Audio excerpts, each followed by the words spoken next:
আবুল আলা মওদুদি। কি নাম বলেন না?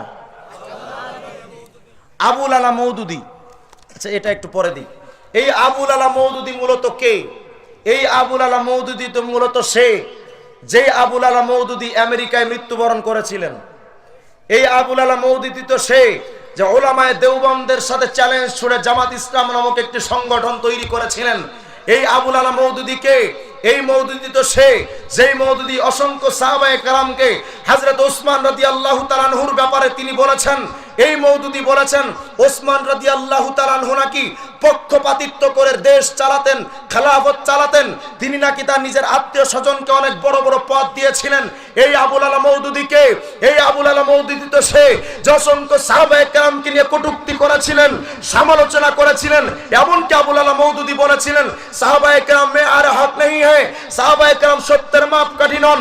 এই আবুল আলা মওদুদিকে, এই আবুল আলা মওদুদি তো সে যে দাড়ির ব্যাপারে বলেছেন এক মুষ্টি দাড়ি না হলেও চলবে। এই আবুল আলা মওদুদিকে, এই আবুল আলা মওদুদি তো সে যিনি দাবি করেছেন যেই এলাকা নোংরামি এলাকা, ওই এলাকায় যদি জিনা ব্যভিচার হয় সেই এলাকার জিনা ব্যভিচারের মধ্যে লিপ্ত হওয়া মানুষকে আল্লাহর শাস্তি রজম, অর্থাৎ তাকে পাথর দিয়ে মেরে ফেলা।